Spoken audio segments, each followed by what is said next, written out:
자, 사실 우리가 이제 이렇게 역할극 혹은 스킵 드라마를 통해서 좀 우리가 얘기를 나눠보긴 했는데요.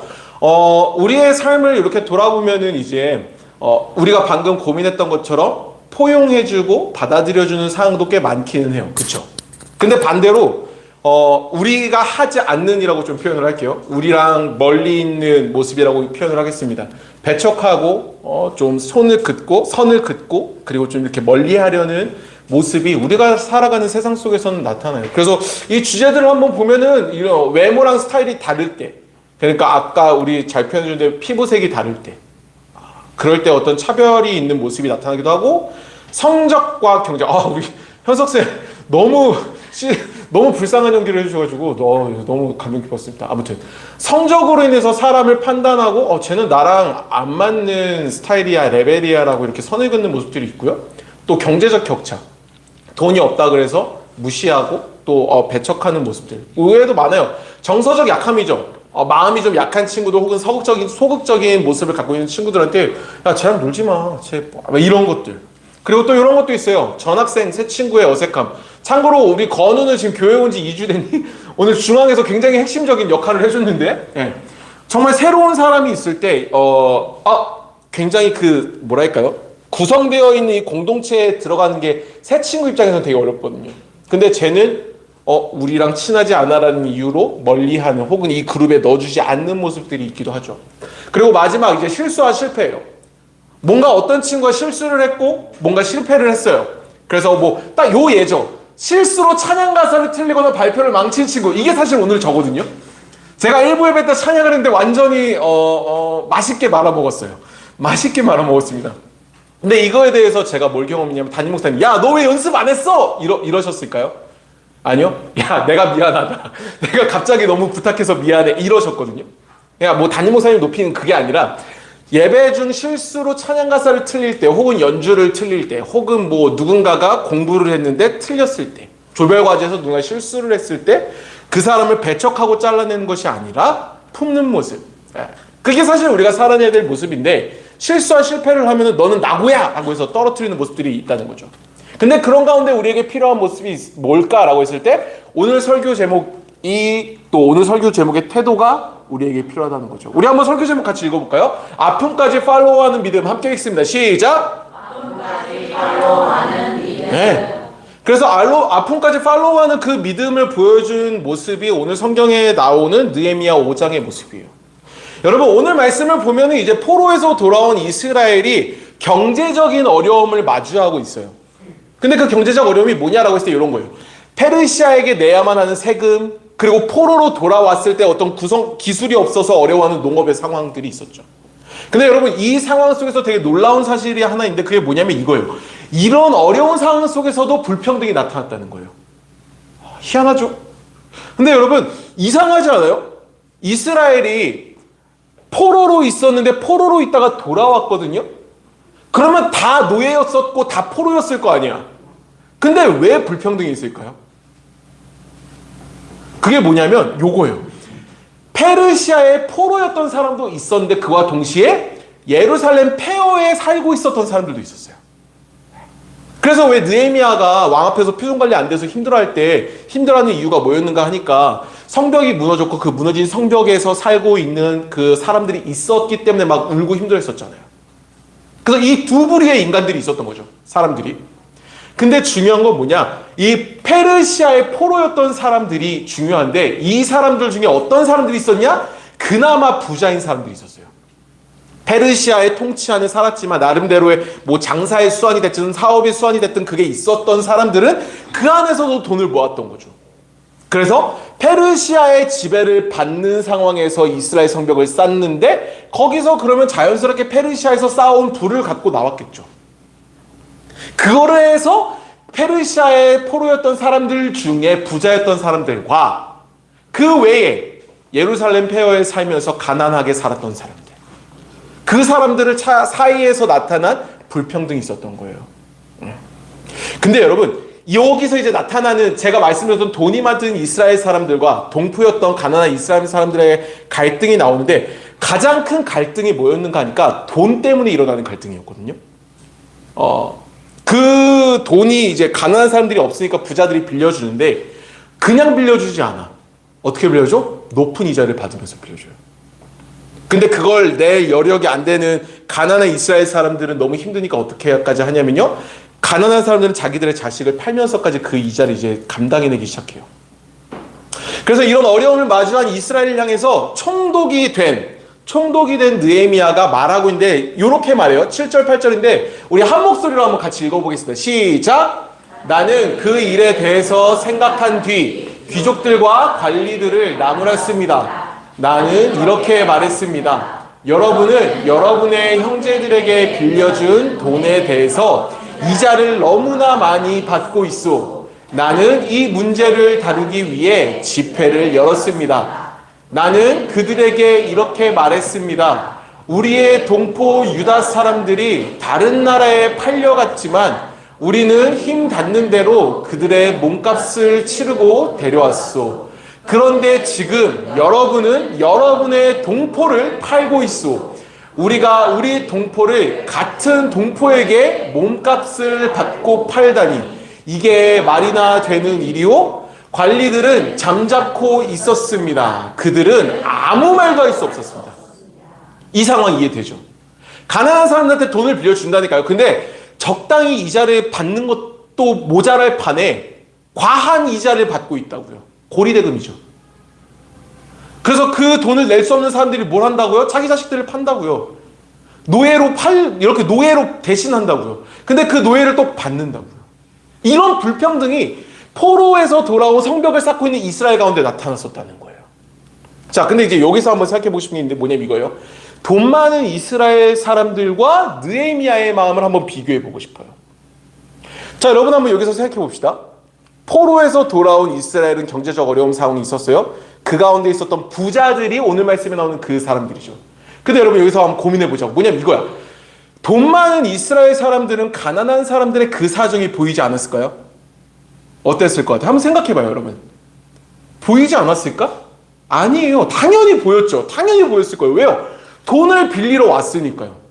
왜 돈을 빌려? 이런 상황이죠. 근데 놀라운 건 뭔지 알아요? 돈 많은 이스라엘 사람들은 가난한 사람들의 사정이 보였을 건데 더 놀라운 건 뭐냐면요. 그 부자들은 자기들이 어떻게 해야 될지도 알고 있었어요. 왜냐하면 말씀에서 이야기하고 있거든요. 모범 답안이 있어요. 레위기 25장에 나오는 이 말씀입니다. 여러분 이거 한번 같이 읽어볼게요. 시작!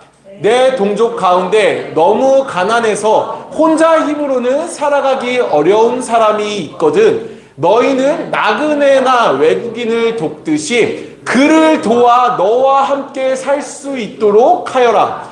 그에게 돈을 빌려줄 때에는 이자를 받거나 이익을 얻으려 하지 마라. 내 하나님을 두려워하여라. 그 가난한 사람이 너와 함께 살 수 있도록 하여라. 그에게 이자를 받을 생각을 하고 돈을 빌려주지 마라. 그에게 이익을 바라고 먹을 것을 줘서도 안 된다. 깔끔하죠?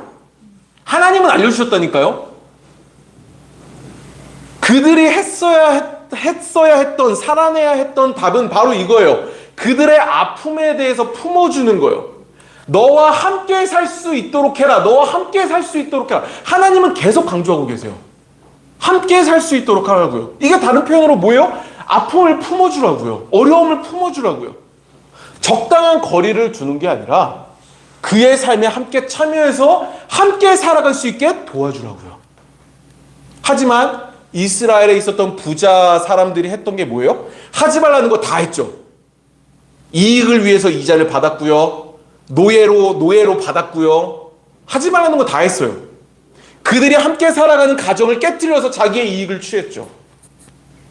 자, 부자들의 모습이 이랬다면 우리 또 이것도 생각해봐야죠. 느헤미야는 그럼 어땠을까요? 느헤미야는 어땠을까? 부자들과는 굉장히 반대되는 모습이 나옵니다. 오늘 말씀 읽었었던 14절과 15절에 그 태도가 나오는데 제가 한번 읽어드릴게요. 좀 빨리 읽겠습니다. 제가 읽을게요. 나는 아닥사스다 왕 20년에 유다 땅의 총독으로 임명되었습니다. 유다 땅의 대빵이라는 거예요. 관리자죠. 나는 아닥사스다 왕 30년까지 22년 동안 총독으로 있었습니다. 그동안 나와 내 형제는 총독에게 지급되는 음식을 먹지 않았습니다. 느헤미야에게 지급되는 음식이 있었는데 그걸 받지 않았다는 거예요. 자, 잘 봐요. 나보다 먼저 총독으로 있던 사람들은 백성에게 무거운 짐을 지웠대요. 그들이 어떻게 지웠는가 하니까 그들은 각 사람에게서 은 몇 세겔? 40세겔. 그리고 음식과 포도주도 거두어 들었대요. 백성들한테 거두어 드린 거예요. 심지어 그들의 종들까지도 백성을 불러다. 이 종이 누구냐면 저 유다 땅의 총독들의 종들까지도 백성들을 부려먹었다고요. 그런데 어땠대요? 나는 하나님을 두려워하기 때문에 그런 일을 하지 않았대요. 여러분, 원래 총독의 자리는요, 굉장히 권력이 있는 자리거든요. 그렇기 때문에 백성들에게 돈과 음식을 받는 게 당연한 권력이 있는 자리가 이 말씀에 나오는 총독의 자리였어요. 그런데 느헤미야가 그걸 했다고요? 안 했다고요. 안 했다고요. 그 이유가 뭔가 하니까 이거죠. 나는 하나님을 두려워하기 때문에. 내가 도덕적으로 뛰어나서, 내가 똑똑해서 돈이 많아서? 아니요. 나는 하나님을 두려워하기 때문에.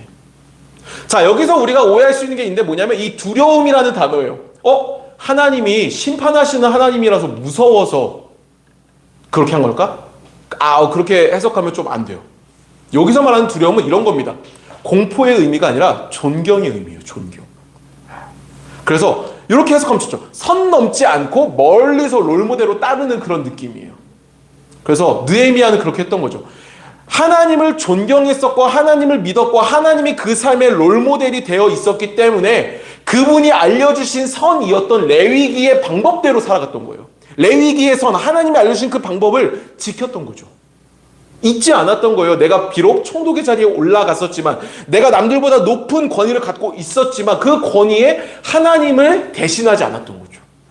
이게 오늘 말씀에 나오는 느헤미야예요. 자, 그러면서 우리는 요걸 알 수 있어요. 느헤미야가 살아낸 방법, 그리고 느헤미야가 살아낸 하나님의 방법, 그 방법에 담긴 하나님의 마음, 이게 뭔지 이제 우리는 조금 알 수 있어요. 하나님께서는 느헤미야에게 알려주신 그 레위기를 통해서 말씀하신 건 뭐냐면 약육강식을 말하지 않으시거든요. 강한 자만 살아남아. 그러니까 너희도 강해져야 돼. 많이 가져야 돼. 많이 소유해야 돼. 하나님 이렇게 말씀하지 않으세요. 그럼 하나님은 뭐라고 이렇게 말씀하지 않으신다면 어떻게 할까요? 이렇게 하시죠. 모두 사랑하는 내 백성이라고. 쉽게 표현하면 이런 거예요. 인기 있는 핵인싸와만 마팔하려 하지 말라는 거예요. 여러분들에게 그렇게 얘기하는 거죠. 너 권력을 가져서 너가 힘 있는 자리로 팔로우하려고 하지 마. 제가 힘이 없다고 해서 쟤를 끊어내지 마. 모든 이들과 팔로우를 하라고요. 약한 사람들과 팔로우를 하라고요. 없는 사람들과 팔로우를 하라고요. 나랑 스타일이 다르고 피부색이 달라도 팔로우를 하라고요. 그거예요. 여러분, 우리가 이제 공동체 생활을 하고 있으면서 느끼는 게 이거예요, 사실은. 공동체 안에는 다양한 모습의 구성원이 있어요. 자, 한번 옆에 친구들 한번 봐볼래요? 똑같아요? 달라요. 다릅니다. 다 달라요. 저기 우리 규원소 그룹에 있는 규원이랑 근혁이랑 윤광이 다 달라요. 정말 달라요. 근데 이 다르다는 의미가 뭐 그들 안에 있는 멋지고 다양한 강점이 있다는 거기도 하지만 반대로 아직 알지 못하는 혹은 이미 알고 경험해서 멀리하고 싶은 약점도 그 옆에 있는 사람들에게 있다는 거죠. 자, 우리 한번 옆에 있는 사람 보고 한번 물어봅시다. 너에게 어떤 약점이 있니? 한번 물어보세요. 네, 어떤 약점이 있습니까? 어떤 약점이 있어요? 자, 아마 뭔가 하나씩은 있을 거예요. 없어요? 없다고 하는 사람이 있어요, 혹시?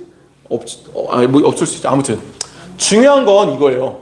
이런 모습이 나타났을 때, 멀리하고 싶은 그 약점이 공동체에서 누군가에게 나타났을 때 우리가 어떻게 해야 될까?